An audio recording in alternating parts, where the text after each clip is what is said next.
So, I am India Letty, and I'm currently a veterinary technician. And my presentation will be about the occupational hazards along with exposure hazards of being in a veterinary field. So, safety hazards of a veterinary technician. So, 3 exposure hazards include radiation, chemical, biohazards, and 3 occupational hazards include bites, scratches, and loud noises. So, radiation is a very common safety hazard within the veterinary field and also in any medical field. Radiation is used in your common x rays, and animals need x rays to see if they have broken bones or if they've swallowed something that they shouldn't have, and also for precaution. When you get puppies, they x-ray to see if their hips are good, their elbows are good, stuff like that. If not properly taking the safety precautions, you can have some of the following become an outcome. So infertility is mainly for females that are under the age of 18. And if you are under the age of 18 and a female, you legally don't have to be in the radiology room, and you can refuse to be in there as long as they also encourage you to do that as well. You can also have bone marrow shut down from repeated radiation exposure, and you can also have cancer. So you can get cancer because the radiation damages the DNA within like your skin, and repeatedly exposes it to. So chemicals are used for the clinic daily to clean and sterilize the germs that make their way through the doors. And if not properly taking the safety precautions, you can have some of the following become an outcome: chemical burn, splashback into eyes and mouth, and not properly killing germs. Biohazards. Being a technician, you never know what's going to come into your clinic. It could be drawing blood to getting feces, and being precautious with the sharps and bodily waste. If not properly taking the safety precautions, you can have some of the following become an outcome: zoonotic disease, which is any transfer of disease from human to animal or animal to human. You can have self-injury. If you don't cap a needle, you could prick yourself. And contamination. If you are working with feces or anything like that, and then you decide to go to lunch and you don't wash your hands, that's contamination. So, physical injury. Animals can injure you on accident or on purpose, and they can kick, bite, scratch, you can knock you over, anything like that. The physical injury can come from a squirmy dog getting a nail trim, and they don't mean to hurt you, they just are just squirmy and they accidentally scratch you or headbutt you, anything like that. And then you could also get a really nasty cat that's just coming in for vaccines that could severely injure you and everybody around you. And being prepared for these different types of physical injuries and how to prevent them is really actually necessary for not only you, but your entire staff and the owners as well. So, prevention of radiation, you can limit the exposure. If you don't have to take six x-rays and you can get one good x-ray, do the one. Wear your thyroid shield, your gown, and your gloves, and make sure that the lead inside them is also very good. And you can check this by taking x-rays of the gear, just so that you know that the lead hasn't broken down or anything like that yet. And sedate animals so that you don't have to be in the room with them, and it exposes you less, and you can get better x-rays with animals that are sedated so that you can rotate them properly, and it's not just such of a hassle. Prevention of chemicals. Wear proper eye gear, wear the proper mask, the proper gloves, and the gowns. Make sure that nothing splashes in your eyes, you don't ingest anything, and you don't inhale anything, because you can burn your trachea, you can burn your digestive system, and you can go blind if you get certain chemicals in your eyes and you don't wash it out properly. prevention of biohazards, dispose of hazards in the Sharps containers. So this includes needles, live vaccines, any type of slides, cover slides, stuff like that. Wearing masks when dealing with possible fluids that could splash. Like I said, you don't want anything to get into your eyes, your mouth, your nose, anything like that. And sanitize areas after every use. You don't want to expose anybody else, and you also want to make sure that the whole surface is completely sanitized, and so that for the next one your samples aren't contaminated, and then you get false positives or false negatives. So prevention of injury. You can completely sedate aggressive animals, and usually owners that have aggressive animals are completely okay with this. Less is more technique. So if you have a dog come in for a vaccine and you just put your whole entire body weight on it and don't even give it a chance to just kind of be good, that's the same as if you went in for a flu shot and they put you in a straitjacket. You would not appreciate that. So just feel it out. You don't have to go full board for every animal. Scruffing and restraining properly. This helps you and everyone around you because you're properly doing it so no one would get scratched, bit, anything like that. And go slow with fearful animals. Fearful animals, they don't want to bite you, but if you put them in a situation where they feel like they can't do anything else, they will.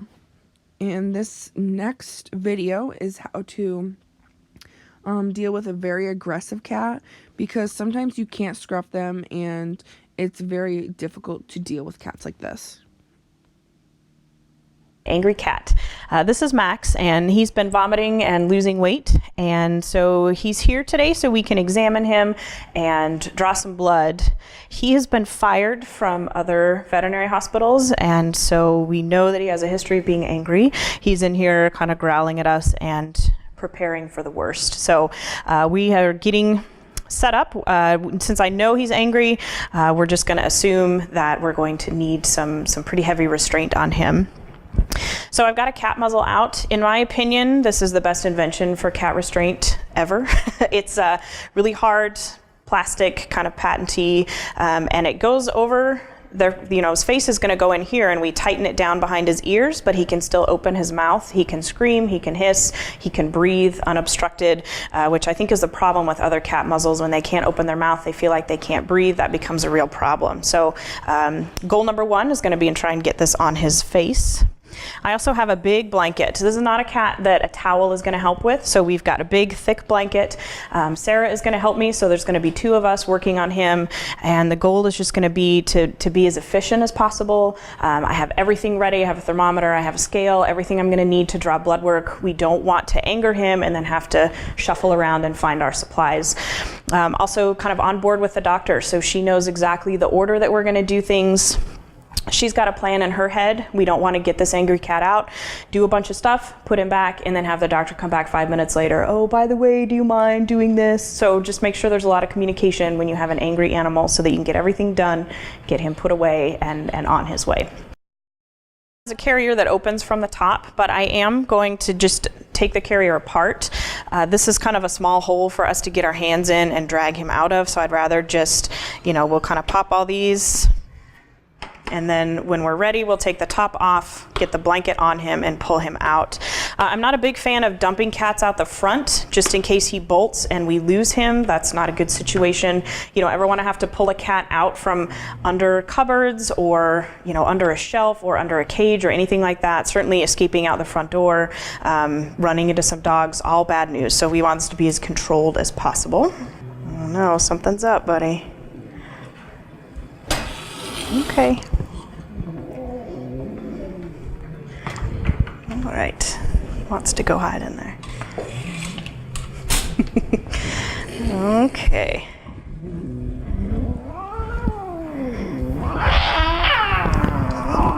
So I am just going to pay attention to where his head is.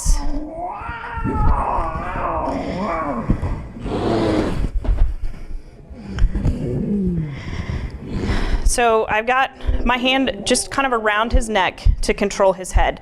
This cat, it's never going to do us any good to scruff him. I think a scruff is a really good tool when you need to kind of immobilize a cat, if he's struggling a little bit when you're trying to get blood. But when a cat is really angry and you scruff them and you pull tighter and tighter and they struggle more and more, they actually can't breathe anymore. It puts enough pressure on their trachea.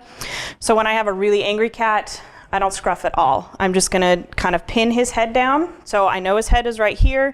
Just pin his neck down so that he can turn and bite through the blanket if he wants to, but just control that head. We'll kind of get his feet under the blanket as we need to and then just go from there. So a lot of angry cat restraint is just holding them down to the table, which Sarah is gonna do. So now I'm gonna turn him so his head is facing towards me, and we're gonna get the muzzle on. There we go. Okay.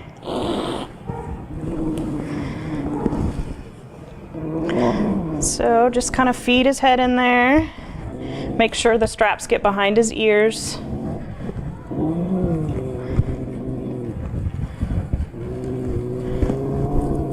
And just cinch it down.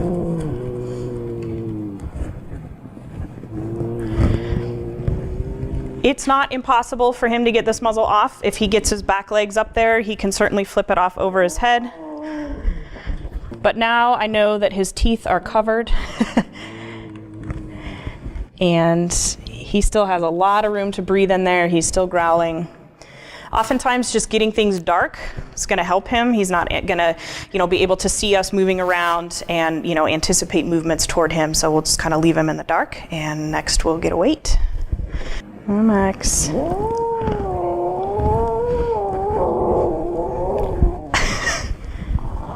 He's just kind of gone limp here, which is in our favor. Okay. There's no bolting. All right. 14 pounds. Okay.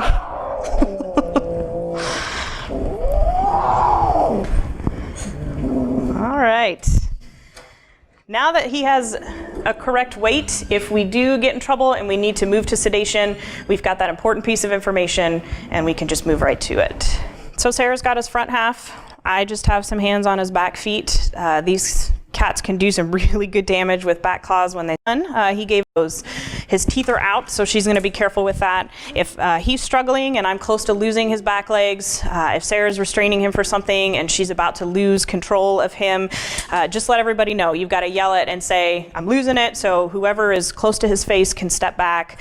If he does escape and get off the table, that's better than having one of us get bit by a cat. We can find him, use a butterfly catheter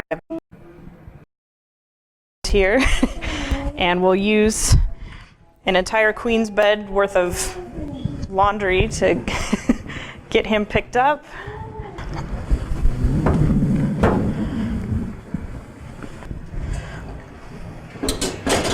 All of that bedding in there will be helpful when it's time to pull him back out again. We'll use all the same big blankets and then get him out of here. So we're back with Max, and after further discussion with the owner, we do want to do a good oral exam on him. There's some concern for dental disease, and he obviously is not going to let us get a good look without some heavy sedation. So we're going to give him some Dexdomitor, and in order to do that, we're going to need to get him out of the cage. So he is already aware that I'm going to do something that he doesn't like. The key to getting angry cats out of a kennel is to just do it very quickly and be very decisive about it. The more I flinch and kind of move around, he's going to learn very quickly what's going on, and he's going to be able to get around it and perhaps escape or cause injury. So I have another nice thick blanket. I'm just going to go in, cover him with this blanket. Again, find where his head is. Going to kind of put my hands on either side of his neck and then just scoop him up and go from there. Okay. All right.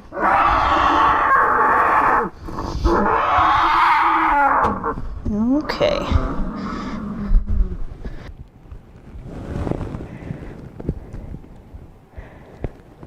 Okay. And now we're just gonna kind of wait until he calms down enough. So So we've done our oral exam and we reversed his dextomotor, and he's now picking his head up and moving around on his own. So I am going to let him recover the rest of the time.